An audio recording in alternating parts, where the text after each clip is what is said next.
हिला दिया हिंदुस्तान। अग्निपथ योजना बदलेगी सेना की तस्वीर। आधी खबर सुनकर आप मोदी को अपना दुश्मन मत मानिए। 20 साल बाद खुलेगी अक्ल, तब समझ पाएंगे अग्निपथ। कांग्रेस को यह कदम 20 साल पहले उठाना था।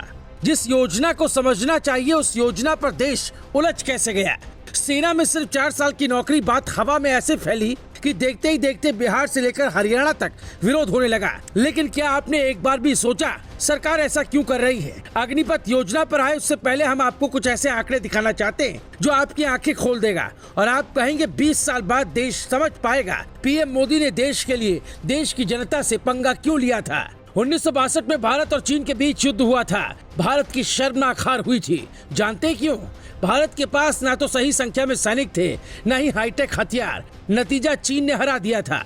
2022-23 में भारत सरकार ने रक्षा के लिए 5,25,166 करोड़ का बजट पेश किया। इसमें करीब 20% यानी 1,19,000 करोड़ रुपए सरकार हर साल पेंशन में बांट देती है। हर साल सरकार 2,33,000 करोड़ जवानों पर खर्च करती है। इसमें हथियार शामिल नहीं है। सरकार के पास मात्र 40% बजट बचा है, जिससे आप दुनिया की मजबूत सेना बनना चाहते हैं। यानी कमाया लाखों लेकिन खाया पिया तो बचा नहीं हजारों। इसलिए आंख खोलकर देखिए ये रिपोर्ट। नई स्कीम का मकसद तीनों सेवाओं के वेतन और पेंशन खर्च को कम करना है। पिछले कुछ सालों में पेंशन का बोझ बढ़ा है और सरकार हथियार खरीदने वाला बजट भी पेंशन में बांट रही है।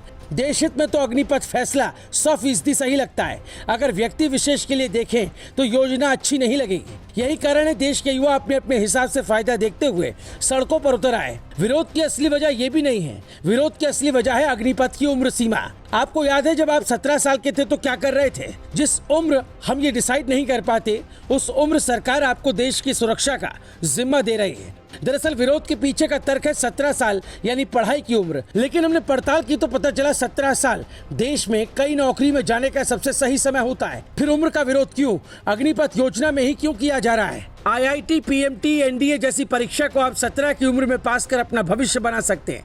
फिर अग्निपथ में क्यों नहीं? 21 साल के बाद लगता है आप IAS बनना चाहते हैं तो आप बन सकते हैं, क्योंकि आमतौर पर लोग 21 साल में ग्रेजुएशन पूरा करते हैं। मोदी की योजना पर नजर 2 साल से थी, इसलिए लड़कियों की उम्र भी 18 से बढ़ाकर 21 साल कर दी थी, जिसका विरोध हुआ था। पीएम मोदी की योजना आज आपको समझ में नहीं आएगी। वो इसलिए जिस वक्त देश को हाईटेक हथियार चाहिए उस वक्त देश की सेना में ज्यादा भीड़ की कल्पना नहीं कर सकते। चीन के पास भारत की तुलना में 2 गुने से ज्यादा परमाणु हथियार हैं। भारत के पास 160 तो चीन के पास 350 परमाणु हथियार हैं, जबकि अमेरिका और रूस के पास हजारों की संख्या में।